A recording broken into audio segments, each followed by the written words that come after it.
ಸ್ನೇಹಿತರೆ, ನಮ್ಮ ವಿಸ್ಮಯ ಕನ್ನಡ ಚಾನೆಲನ್ನು ಸಬ್ಸ್ಕ್ರೈಬ್ ಮಾಡಿ, ಹಾಗೆಯೇ ಬೆಲ್ ಬಟನನ್ನು ಕೂಡ ಕ್ಲಿಕ್ ಮಾಡಿ. ಇದರಿಂದ ನಾವು ಅಪ್ಲೋಡ್ ಮಾಡಿದ ವಿಡಿಯೋವನ್ನು ನೀವು ಎಲ್ಲರಿಗಿಂತ ಮೊದಲು ನೋಡಬಹುದು.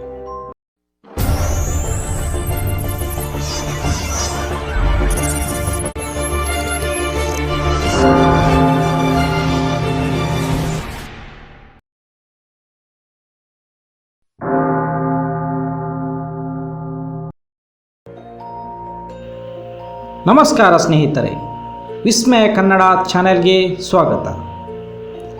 ನಾವು ವಾಸಿಸುವ ಈ ಭೂಮಿಯ ಒಳಗೆ ಏನಿರಬಹುದೆಂಬುದು ನಿಮಗೇನಾದರೂ ತಿಳಿದಿದೆಯೇ?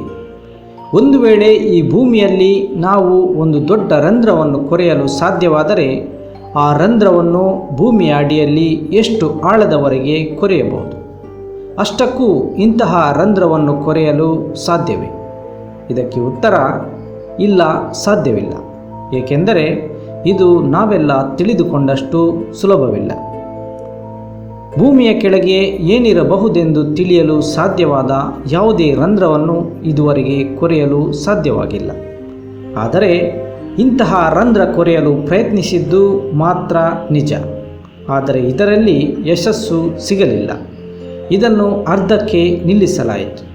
ಗೆಳೆಯರೇ, ಈ ಅರ್ಧ ಕೊರೆದ ರಂಧ್ರದ ಬಗ್ಗೆ ನಂಬಲ ಸಾಧ್ಯವಾದ ಕೆಲವು ವಿಷಯಗಳು ಕೇಳಿಬರತೊಡಗಿದವು. ಆ ವಿಷಯಗಳು ಜನರನ್ನು ಭಯಭೀತರನ್ನಾಗಿಸಿದ್ದು ಮಾತ್ರ ಸತ್ಯ.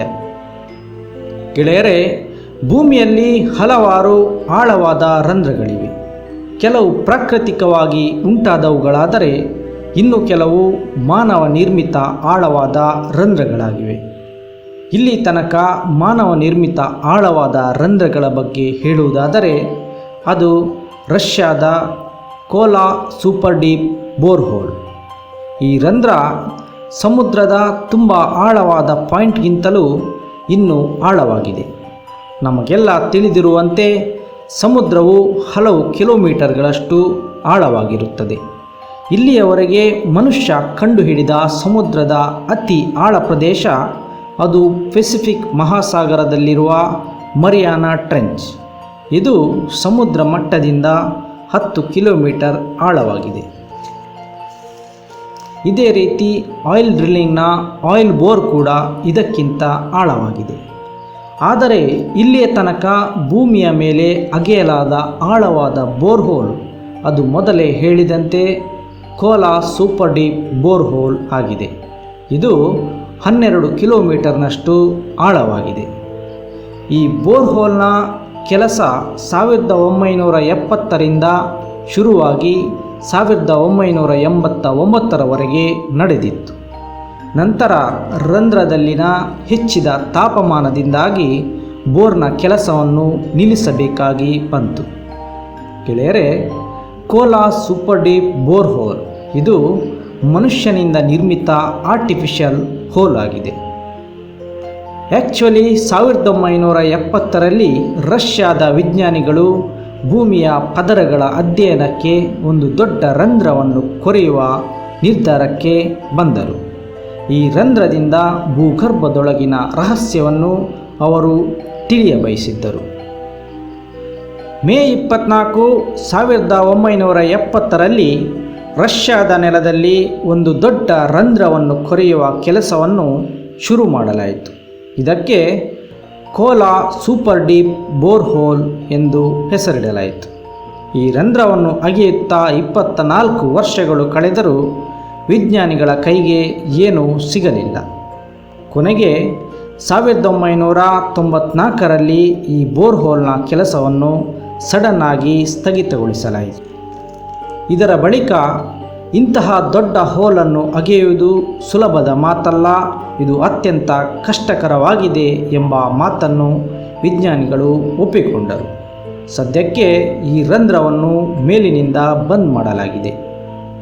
ಗೆಳೆಯರೇ, 20 ವರ್ಷಗಳ ತನಕ ಕಾರ್ಯಗತವಾಗಿದ್ದ ಈ ಬೋರ್ಹೋಲ್ನ ಕೆಲಸ ವಿಜ್ಞಾನಿಗಳು ತರಾತುರಿಯಲ್ಲಿ ಸ್ಥಗಿತಗೊಳಿಸಿದ್ದೇಕೆ? ಅವರಿಗೆ ಈ ಬೋರ್ಹೋಲ್ನಲ್ಲಿ ಸಿಕ್ಕಿದ್ದಾದರೂ ಏನು? ಅವರು ಜನರಿಂದ ಏನನ್ನಾದರೂ ಮುಚ್ಚಿಡುತ್ತಿದ್ದಾರೆ ಎಂಬಿತ್ಯಾದಿ ಪ್ರಶ್ನೆಗಳು ಇಲ್ಲಿ ಉದ್ಭವವಾಗಿತ್ತು.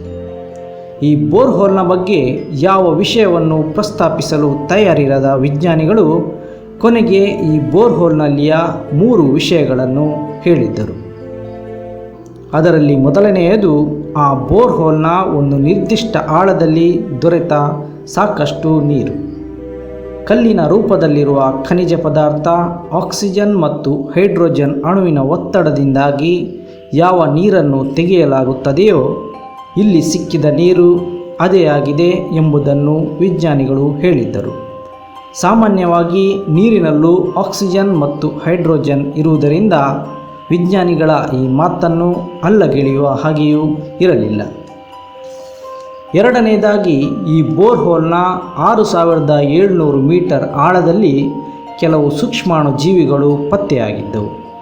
ವಿಜ್ಞಾನಿಗಳ ಪ್ರಕಾರ ಇದು ಆ ರಂಧ್ರದಲ್ಲಿನ ವಿಸ್ಮಯವೆಂದೆನಿಸುವ ಸಂಶೋಧನೆಗಳಲ್ಲಿ ಒಂದಾಗಿದೆ.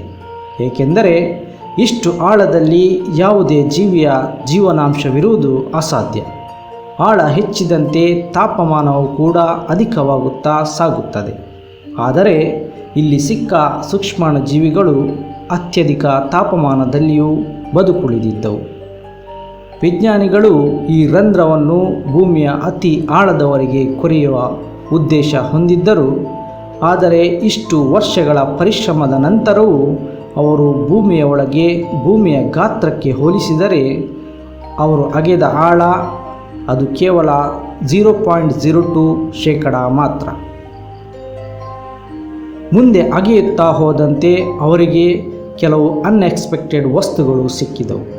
ಅದರಲ್ಲಿ ಗ್ಯಾಸ್ ಕೂಡ ಒಂದಾಗಿತ್ತು. ವಿಜ್ಞಾನಿಗಳು ಇಷ್ಟು ಆಳದಲ್ಲಿ ಗ್ಯಾಸ್ ಸಿಗಬಹುದೆಂದು ಖಂಡಿತ ಊಹಿಸಿರಲಿಲ್ಲ.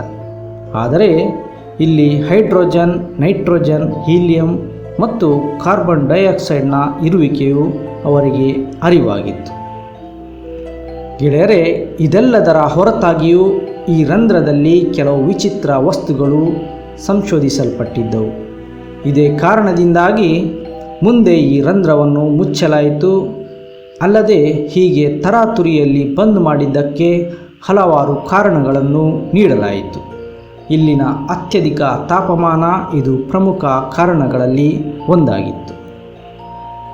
ವಿಜ್ಞಾನಿಗಳ ಪ್ರಕಾರ ಈ ರಂಧ್ರದ ತಳದ ತಾಪಮಾನ 180ರಿಂದ 190 ಡಿಗ್ರಿ ಸೆಲ್ಸಿಯಸ್ ಆಗಿತ್ತು.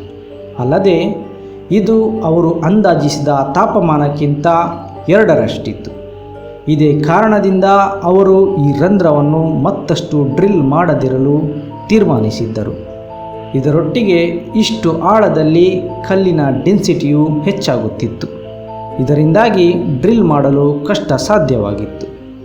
ಒಂದು ವೇಳೆ ಈ ರಂಧ್ರವನ್ನು 15 ಕಿಲೋಮೀಟರ್ ತನಕ ಡ್ರಿಲ್ ಮಾಡಿದರೆ ಆಗ ತಾಪಮಾನ 300 ಡಿಗ್ರಿ ಸೆಲ್ಸಿಯಸ್ವರೆಗೂ ತಲುಪಿ ಬಿಡಬಹುದೆಂದು ವಿಜ್ಞಾನಿಗಳು ಊಹಿಸಿದ್ದರು.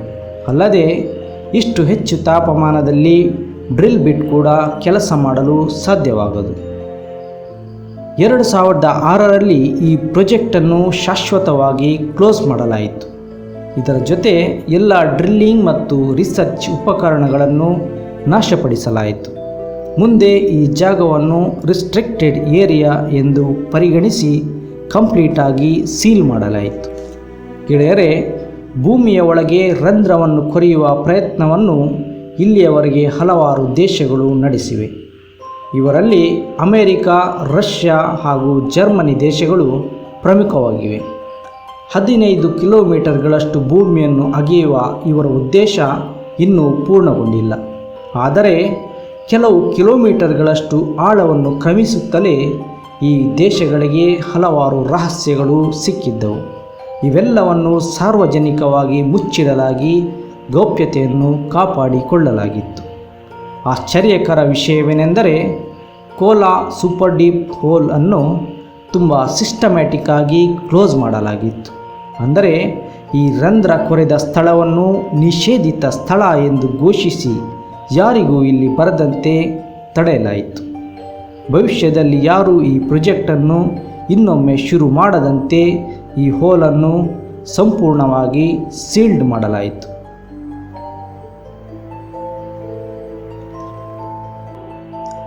ಗೆಳೆಯರೇ, ನೀವಿಲ್ಲಿ ತನಕ ಕೋಲಾ ಸೂಪರ್ ಡೀಪ್ ಹೋಲ್ ಬಗ್ಗೆ ತಿಳಿದುಕೊಂಡ ವಿಷಯ ಅದು ಸರಕಾರ ಜನರ ಮುಂದೆ ಹೇಳಿದ ವಿಷಯವಾಗಿದೆ. ಆದರೆ ಇದರ ವಾಸ್ತವಿಕತೆ ಬೇರೆಯೇ ಇದೆ ಎನ್ನಲಾಗುತ್ತದೆ.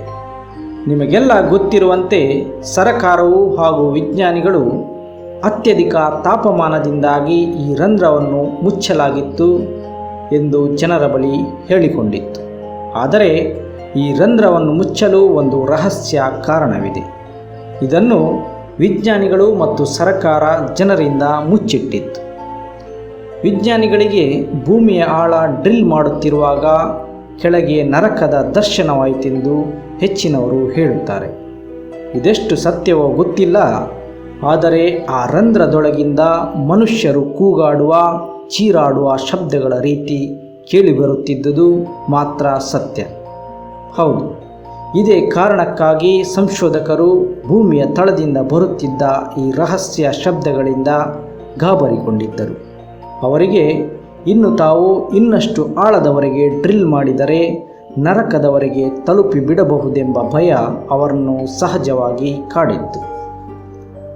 ರಷ್ಯಾದ ಡಾಕ್ಟರ್ ಅಜಾಕು ಎಂಬ ವಿಜ್ಞಾನಿ ಕೋಲಾ ಸೂಪರ್ ಡೀಪ್ ಹೋಲ್ ಕೊರೆಯುವ ಸಂದರ್ಭದಲ್ಲಿ ತುಂಬ ಆಳದವರೆಗೆ ತಲುಪಿಬಿಟ್ಟಿದ್ದರು. ಅಲ್ಲಿ ಅವರಿಗೆ ಭೂಮಿಯ ಅಂತರಾಳದಲ್ಲಿ ವಿಚಿತ್ರವೆನಿಸುವ ಭಯಾನಕ ಶಬ್ದಗಳು ಕೇಳತೊಡಗಿದವು.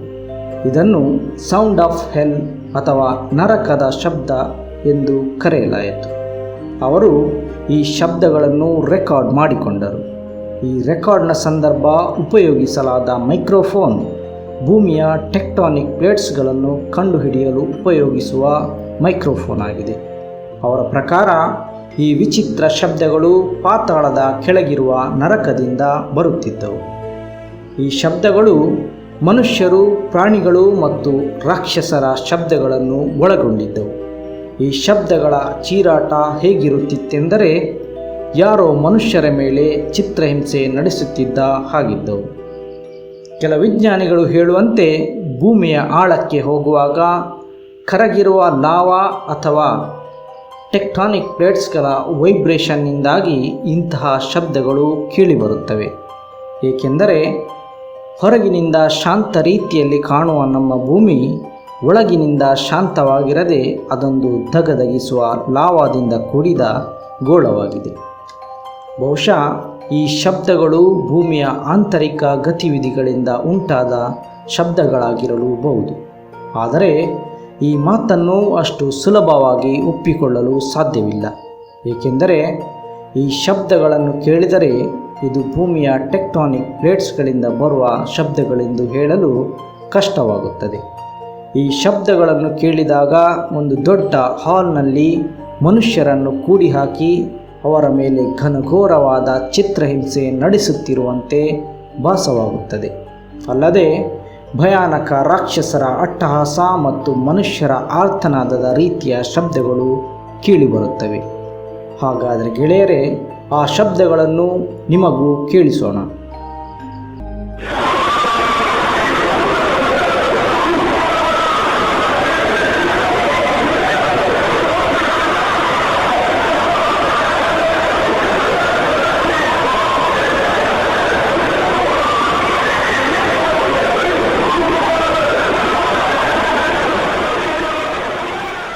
ಕೇಳಿದಿರಲ್ಲ ಸ್ನೇಹಿತರೆ, ಈಗ ನೀವೇ ಹೇಳಿ ಈ ವಿಚಿತ್ರ ಶಬ್ದಗಳು ಏನಾಗಿರಬಹುದೆಂದು. ನಿಮಗೆ ನಮ್ಮ ಈ ವಿಡಿಯೋ ಇಷ್ಟವಾದಲ್ಲಿ ಲೈಕ್ ಮಾಡಿ, ನಿಮ್ಮ ಸ್ನೇಹಿತರುಗಳೊಂದಿಗೆ ಆದಷ್ಟು ಶೇರ್ ಮಾಡಿ. ಹಾಗೆಯೇ ನಮ್ಮ ಚಾನಲನ್ನು ನೀವಿನ್ನು ಸಬ್ಸ್ಕ್ರೈಬ್ ಮಾಡಿಲ್ಲವೆಂದಾದಲ್ಲಿ ದಯವಿಟ್ಟು ಸಬ್ಸ್ಕ್ರೈಬ್ ಮಾಡಿ. ವೀಕ್ಷಣೆಗಾಗಿ ಧನ್ಯವಾದಗಳು.